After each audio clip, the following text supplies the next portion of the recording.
ഒരു ഫോട്ടോഗ്രാഫറായ കിരൺ ഒരു പഴയ ക്യാമറ വാങ്ങി. വിൽപ്പനക്കാരൻ ആ ക്യാമറയെക്കുറിച്ച് മുന്നറിയിപ്പ് നൽകിയിട്ടും അവനതൊന്നും കാര്യമാക്കിയില്ല.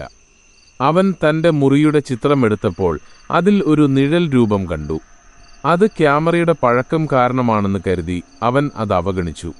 അവൻ നഗരത്തിലെ പല സ്ഥലങ്ങളുടെയും ചിത്രങ്ങളെടുത്തു. എല്ലാ ചിത്രങ്ങളിലും ആ നിഴൽ രൂപമുണ്ടായിരുന്നു.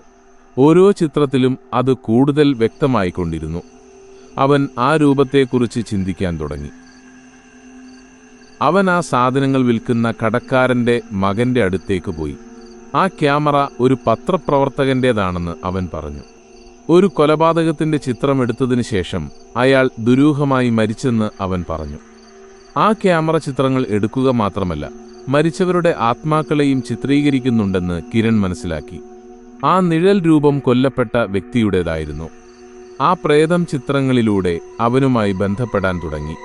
ചിത്രങ്ങൾ അവളുടെ ജീവിതത്തിലെ ദുഃഖം നിറഞ്ഞ കഥകൾ അവനോട് പറയാൻ തുടങ്ങി. ചിത്രങ്ങളിലെ ആ സ്ത്രീയുടെ മുഖം പതിയെ വ്യക്തമായി. അവളുടെ കണ്ണുകളിൽ ദുഃഖവും ദേഷ്യവും നിറഞ്ഞിരുന്നു. അവളുടെ അവസാന ചിത്രത്തിൽ അവൾ ഒരു പുരുഷനെ ചൂണ്ടിക്കാണിച്ചു. അത് വിൽപ്പനക്കാരൻ്റെ മകൻ്റെ അയൽക്കാരനായിരുന്നു. ഭയന്നാണെങ്കിലും കിരൺ സത്യം കണ്ടെത്താൻ തീരുമാനിച്ചു. ചിത്രങ്ങളിലെ സൂചനകൾ ഉപയോഗിച്ച് അവൻ സത്യം കണ്ടെത്തി. ആ അയൽക്കാരനാണ് ആ സ്ത്രീയെയും ആ പത്രപ്രവർത്തകനെയും കൊന്നത്. അവസാനം പ്രതികാരം ചെയ്യാൻ ആ പ്രേതം പുറത്തുവന്നു. ആ പ്രേതം ദേഷ്യത്തോടെയുള്ള രൂപത്തിൽ പ്രത്യക്ഷപ്പെട്ടു. അവളുടെ കൊലയാളി സ്വതന്ത്രനായി നടക്കുന്നത് അവൾക്ക് സഹിക്കാൻ കഴിഞ്ഞില്ല. കിരൺ ആ കൊലയാളിയെ പോലീസിനെ കൊണ്ട് പിടിപ്പിച്ചു. ആ പ്രേതം സന്തോഷത്തോടെ ചിരിച്ചു മാഞ്ഞുപോയി. ആ ക്യാമറ പഴയ പോലെയായി. പക്ഷേ ആ സംഭവം കിരണിൻ്റെ മനസ്സിനെ വേട്ടയാടി.